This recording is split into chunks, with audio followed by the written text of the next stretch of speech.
Bienvenidas, bienvenidos una vez más a Congénero. Soy Marielis Fuentes y estaré con ustedes para hacer nuestro recorrido informativo por la agenda que destaca en materia de igualdad y reconocimiento de la diversidad. Usted puede sintonizar nuestra señal en vivo a través del www.telesurtv.net. Vamos a ver de inmediato qué traen nuestros titulares. Han pasado 2 años desde la primera firma del acuerdo de paz entre el Estado colombiano y el movimiento FARC-EP. Un pacto histórico no solo por su carácter político, sino por ser el primero en la historia en reconocer las voces de las mujeres y población LGBTI víctimas del conflicto armado. Después de 2 años, sus protagonistas nos ofrecen un balance de la importancia y vigencia de estos acuerdos. Todo un recorrido informativo con enfoque de géneros nos espera, así que comencemos. Acompáñenos. En Venezuela, el feminicidio de la joven estudiante de 29 años, Mayel Hernández, generó reacciones en varios sectores sociales del país. Organizaciones feministas, estudiantes y movimientos sociales levantaron su voz para denunciar el hecho y pedir a la Fiscalía Nacional para la Defensa de la Mujer atender la denuncia con la severidad que ameritan los casos de violencia de género.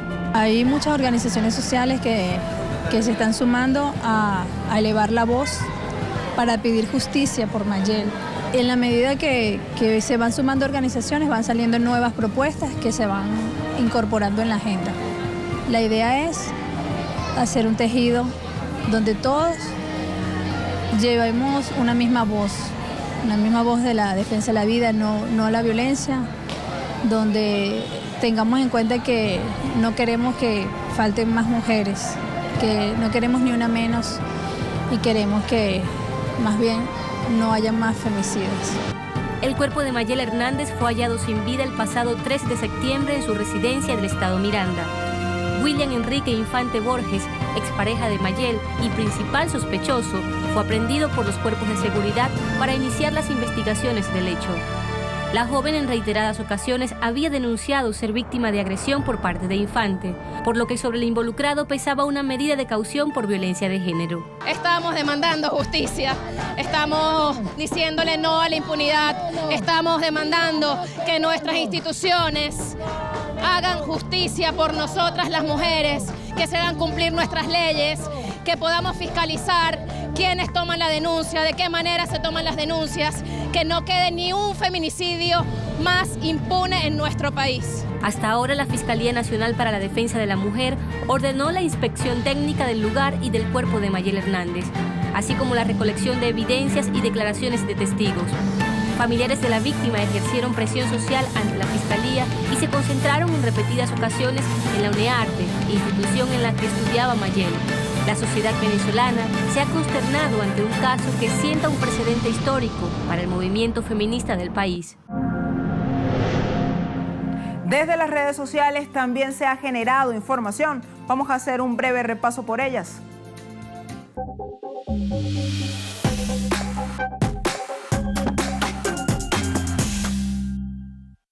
Múltiples reacciones en todas las redes sociales acompañan la etiqueta "No estamos todas, falta Mayel", repudiando el feminicidio que deja sin vida a la joven artista venezolana.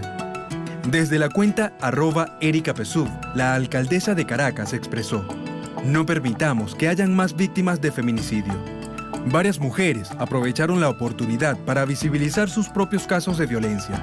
Piden a los órganos receptores de denuncia mayor severidad frente a la violencia contra las mujeres y aplicación de las herramientas de género creadas en la Revolución Bolivariana. Esa era parte de la agenda informativa que mostramos hasta este momento. Aprovechamos para recordarles nuestras cuentas en Twitter, @TelesurCongénero y @MarielisTelesur. Por allí se pueden comunicar con nuestro equipo o escríbenos al correo congénero@telesurtv.net. Queremos conocer qué te parece nuestro programa o qué quisieras ver en nuestras próximas emisiones.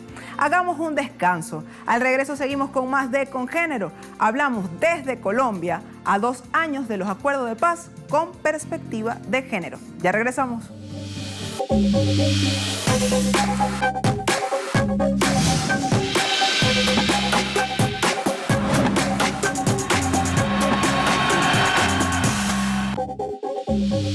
De vuelta con ustedes en Congénero.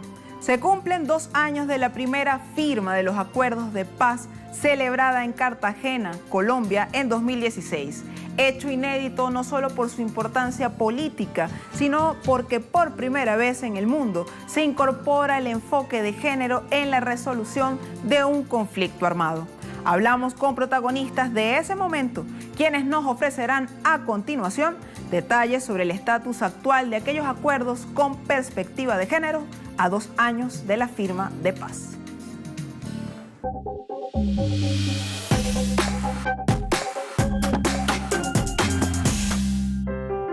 Por más de medio siglo, el pueblo colombiano padeció el conflicto armado entre el Estado y los movimientos insurgentes, entre ellos las FARC-EP, conflicto que marcó una profunda huella en el imaginario colombiano y que deja 8 millones de víctimas reconocidas por el Estado, 50% mujeres y 2.130 autorreconocidas como personas LGBTI. Las mujeres fuimos afectadas en el conflicto.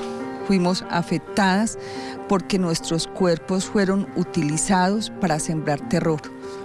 De la manera como nos violaron sexualmente, fuimos muy afectadas, tanto campesinas, obreras, en general todas las mujeres. Fuimos en este conflicto usadas por el conflicto, por la guerra de más de 52 años en el país. Sí nos hemos dado cuenta que todos los actores del conflicto, tanto los del Estado como las guerrillas, cometieron graves violaciones de los derechos humanos de las personas LGBT en el marco del conflicto armado. Graves violaciones que tenían que ver con la discriminación, con tortura, con desplazamiento, incluso con homicidios de personas LGBT simplemente por tener una orientación sexual distinta a la mayoría.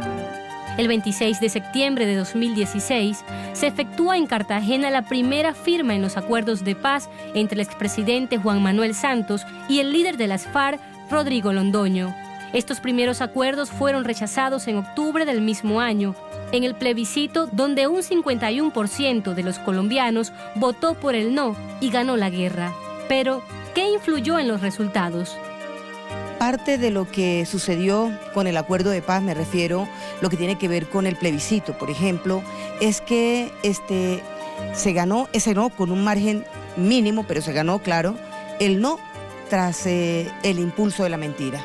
Es decir, de desprestigiar el acuerdo, de decirle a la gente colombiana que ha padecido tanto este conflicto, pero que también tiene una fuerte influencia religiosa, muy conservadora, y de los sectores, la clase política que yo diría tiene una mentalidad doble moralista, diríamos. En todo caso, el incluir los derechos de las mujeres y de las diversidades sexuales, identitarias y de género, pues generó todo una controversia alrededor del acuerdo. Y lo que hemos hecho allí es reconocer los derechos también de estas personas que han sido históricamente vulnerados y que también padecieron este conflicto. En primer lugar, se acordó que los acuerdos de paz no podían ser un instrumento para seguir discriminando a la población LGBT y a las mujeres. En segundo lugar, que se debían reconocer esas afectaciones distintas que hizo el conflicto sobre estas poblaciones, y en tercer lugar, que para cada uno de los acuerdos, dígase para desarrollo rural o para participación política o para los temas de justicia, debía reconocerse unas medidas específicas para poder pues resarcir, digamos, las problemáticas que habían generado sobre estas poblaciones el conflicto armado. Finalmente, el 24 de noviembre de 2016, tras algunas modificaciones, se firma de manera definitiva el acuerdo de paz que incorpora 100 medidas con perspectiva de género. La mujer colombiana, protagonista histórica en el marco del conflicto y la búsqueda de paz, tuvo 46% de participación en las mesas de trabajos regionales y representaron el 40% en los foros nacionales. Más aún, las mujeres constituyeron el 60% de las delegaciones de víctimas que viajaron a La Habana. Lo primero que hay que señalar es que este acuerdo efectivamente es único en el mundo, en lo que tiene que ver en tratados de paz, donde se incluye por primera vez el enfoque de género en todo el acuerdo, de manera transversal y de manera específica en cada uno de los puntos del acuerdo. ¿Y por qué es importante? Pues nada más y nada menos porque en Colombia, en un conflicto tan prolongado en el que hemos estado, las mujeres han sido las principales afectadas de manera directa, pero diferencial en medio de todo. Son las mujeres las que se quedaron con los hijos, las mujeres las que han sido despojadas de sus territorios y son las mujeres las que están en las grandes ciudades engrosando este cinturón de miseria y pues las que han padecido un conflicto, mejor dicho. Por eso era necesario incluir este enfoque allí que representa o significa el reconocimiento de los derechos de las mujeres, pero también la ampliación de esa garantía de derechos que estamos exigiendo para las mujeres colombianas. Tenemos el 97% de impunidad en violencia sexual en justicia ordinaria. Nosotras como organización somos más de 665 mujeres, niños, niñas, adolescentes y hombres víctimas de violencia sexual en ocasión del conflicto armado. Como organización 1.200 denuncias, pero si vamos a ver lo de medicina legal, el porcentaje es muy alto. En la encuesta de prevalencia que también se hizo con la Casa de la Mujer, Medellín tiene la tasa más alta de violencia sexual. A 2 años de la firma definitiva de los acuerdos de paz en Colombia y en el nuevo contexto político con el presidente Duque a la cabeza, las organizaciones manifiestan temor ante los posibles retrocesos. Lo más fácil fue lograr el acuerdo. Cuando estábamos en el proceso de la construcción del acuerdo, parecía imposible. Y todo era tan complejo, tan difícil. Pero luego ya de este año y medio, casi 2 años de implementación, realmente nos damos cuenta que esos retos de las dificultades que teníamos en la negociación fueron absolutamente superados. ¿Por qué? Porque en última el gobierno tuvo la voluntad para firmar el acuerdo y lo concretamos. Pero esa misma voluntad, te estoy hablando del gobierno del presidente Juan Manuel Santos, esa misma voluntad no fue la que se tuvo para la implementación del mismo. Y hoy en día, de cara al nuevo gobierno del presidente Duque, pues aún los retos son mayores. ¿Y por qué? Porque resulta que ellos desde un principio estuvieron en contra del proceso de paz, en contra del acuerdo de paz y en su campaña promovieron, por ejemplo, promovieron el no y fueron artífices de todas estas falacias que se dieron alrededor del no. Uno de sus grandes interlocutores o líderes, el señor Ordóñez, que para ese momento era procurador general de la Nación, bueno, pues él fue uno de los principales promotores de esta falacia. No es de desconocer que con este nuevo gobierno, una de las propuestas que tienen es de modificar los acuerdos. Y para nosotras es que los acuerdos se cumplan como quedaron pactados en La Habana, no con modificaciones. También quiero hablar un poquito de la ley estatutaria que quedó en los acuerdos y lo que pedimos es que se implementen como quedaron pactados, no con las modificaciones que le quieren hacer, porque sabemos que es un acuerdo blindado por 12 años, sabemos que lo que se acordó se cumpla, que es lo que llamamos una responsabilidad del Estado colombiano que no quiere que se cumplan como quedaron pactados en La Habana. Garantías de seguridad para lideresas de organizaciones y movimientos sociales es una de las 100 medidas que incluye el acuerdo de paz, blindadas constitucionalmente y por organismos internacionales como la ONU. A la fecha, 162 líderes y lideresas han sido asesinados en Colombia. Mientras tanto, la esperanza popular radica en una paz menos efímera y más tangible. Como vimos, la mitad de las víctimas del conflicto armado en Colombia fueron mujeres. Veamos ahora cifras que detallan la afectación diferenciada en este conflicto armado.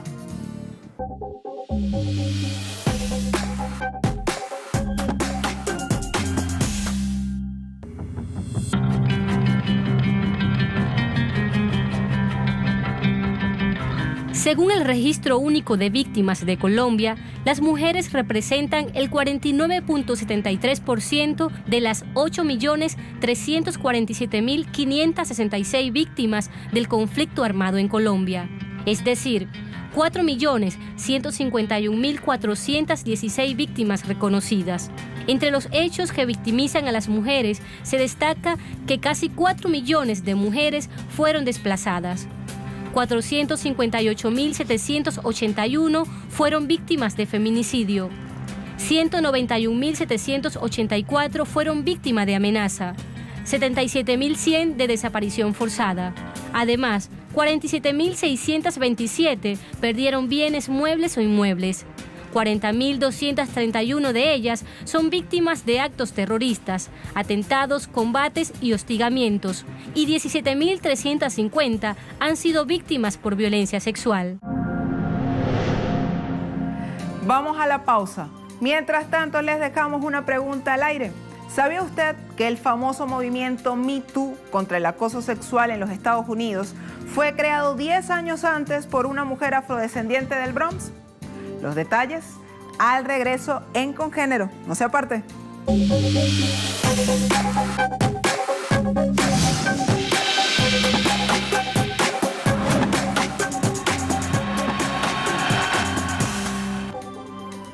De vuelta en Congénero. Resignificar el lenguaje permite repensar nuestras prácticas. Por eso, desde Lenguantes, cada semana definimos términos esenciales de la teoría de género. Definamos esta vez qué es el acoso sexual.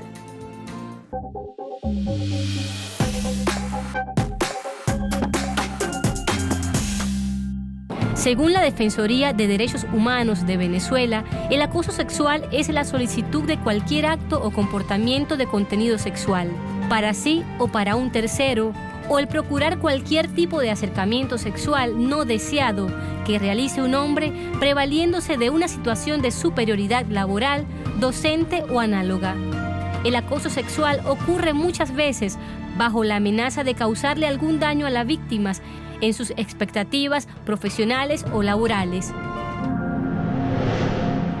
Aunque el hashtag MeToo se hizo viral a través de una campaña de Twitter encabezada por personalidades de la industria de Hollywood, fue una mujer afrodescendiente en Nueva York la que ideó el movimiento años antes, para ayudar a mujeres afroamericanas víctimas de violencia. En esta batalla por la equidad conocemos a Tarana Burke, su verdadera impulsora y una iniciativa que nace a partir de este movimiento.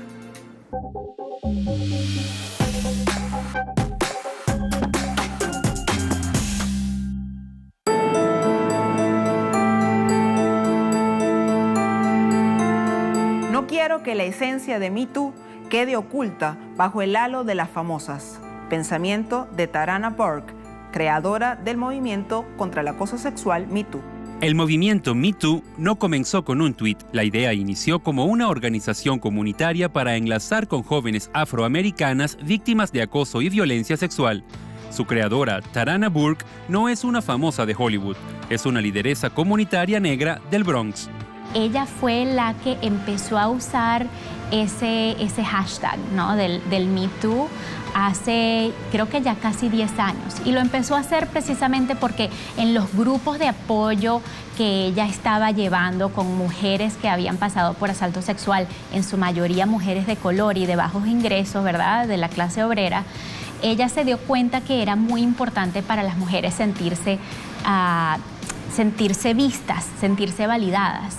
Y de ahí llegó el que ella poder decir, mira, ¿sabes qué? A mí también me ocurrió eso. Yo también soy víctima de asalto sexual y soy sobreviviente y aquí estoy y podemos hacer un cambio en esta epidemia, ¿no? En todos los ámbitos de los Estados Unidos, este fenómeno está presente y son las mujeres latinoamericanas y negras las principales afectadas. El tipo de acciones que el presidente que tenemos allá ha hecho han sido verdaderamente grotescas, ¿no? El hablar de que podemos hablar, de que él puede agarrar a las mujeres, ¿no?, por sus partes íntimas, ha sido de verdad algo que ha traído a la luz el gran problema, la epidemia que existe allá con el asalto sexual, ¿sí? De hecho, y repito los números, el hecho de que 1 de cada 2 mujeres en Estados Unidos en su vida ha pasado por asalto sexual y 1 de cada 6 hombres, eso es una epidemia. Si tuviéramos ese tipo de estadísticas con la malaria, la respuesta fuese completamente diferente, ¿verdad? Pero como estamos hablando de mujeres y de personas afrodescendientes, de inmigrantes latinos que precisamente él, ¿no?, continúa tratando de sacar del país como puede. Entonces no es algo que se le da la importancia que se le debería de dar. El acoso sexual es síntoma de patrones culturales que asumen a la mujer como objeto del deseo masculino. Aunque cada vez es más visible y repudiado, aún es poco lo que se ha hecho para conseguir su erradicación. Recibimos muchas quejas de víctimas de violencia sexual diciendo que varias instituciones del Estado no les estaban respondiendo con dignidad y respeto cuando venían a reportar asalto sexual, desde el hospital público, pasando por la policía y la fiscalía, les están dando un trato muy negligente. Hemos estado trabajando a través de audiencias y ya ha pasado la primera votación en julio, a finales de julio, para codificar una ley que le exija a la alcaldía a crear una oficina de prevención e intervención de asalto sexual y acoso sexual en San Francisco, y esta sería la primera oficina de su tipo en todos los Estados Unidos. El acoso sexual es síntoma de patrones culturales que asumen a la mujer como objeto del deseo masculino. Aunque cada vez es más visible y repudiado, aún es poco lo que se ha hecho para conseguir su erradicación. Y seguimos con más información. En una mezquita del Cairo, Egipto, una mujer desafía las palabras necias de quienes la critican por romper los patrones culturales de género, al convertirse en una de las pocas intérpretes de canciones religiosas de su país.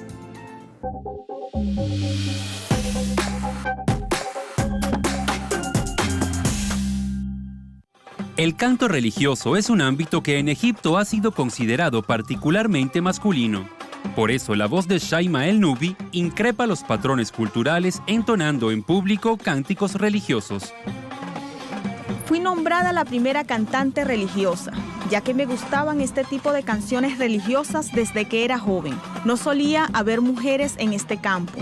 Hay mujeres que recitan el Corán, pero no hay cantantes religiosas. En Egipto aún persisten algunas leyes religiosas que limitan la autonomía y participación de las mujeres en los espacios públicos. La ley egipcia del estatuto personal basada en la Sharia rige los derechos y deberes de ciudadanos y ciudadanas y de las relaciones en la familia, estableciendo que es obligación de las mujeres ser obedientes a sus maridos. Al principio me enfrenté a algunos problemas. La gente estaba rechazando esto. Era algo nuevo para ellos. No sabían si esto era correcto para mí o si estaba prohibido, o simplemente cantaba para ser popular, para publicidad. Luego volveré a cantar otros tipos de canciones, pero cuando las personas entienden que he pasado mucho tiempo haciéndolo y hago esto porque me encanta, ellos, gracias a Dios, les gusta venir a escucharme. Otras mujeres también comienzan a incursionar en el cántico religioso, lo que muestra, aunque con lentitud, una tendencia al cambio. Para estas cantantes, el momento en que la alabanza religiosa no tiene género ya comenzó. Llegamos al final de esta emisión. Les recordamos que todas nuestras emisiones están a su disposición a través del portal web www.telesurtv.net. También tenemos nuestro canal en YouTube con Género Telesur. Nos despedimos como siempre agradeciéndoles su compañía. Desde acá, desde Telesur, trinchera comunicacional de la diversidad. Les dejamos con el tema de la agrupación Soy la Crew, Callejeras. Que lo disfruten. Ni ser la señorita de la capital. No quiero coser, ni quiero trapear. Solo quiero abrir la puerta para ir a jugar. Hazla sin devolverla. No, Tacho. Necia, le toca a usted. Estas somos las mujeres representando en las calles. Este es el real hip hop que vivimos en el valle, rimando buen rap. Vamos a hacer que estalle tu cerebro de información. Excusas no se valen para aprender sobre el ser de la mujer. Este ser tan lindo que nos trajo a nacer. Este ser tan puro ahora lo quieren vender. Entre más tetas y culo dicen más placer. Creen la más mujer que se meta a la cocina para la prueba final. Si sabe cocinar, buena esposa será. soportar. Ese tipo de mujer a mí no me representa. Estar en las calles, conociendo el mundo desde lo más profundo, aprendiendo para enseñar, pero sin dinero, luchando por la educación, que es un derecho primero. Estamos desde nuestro gueto, representa el pueblo, hijos de la calle. Soy la calle de avenida que ha venido a freestylear, el pasar de aquí para allá, emulando la ciudad. Esta sí es la realidad, toda una universidad.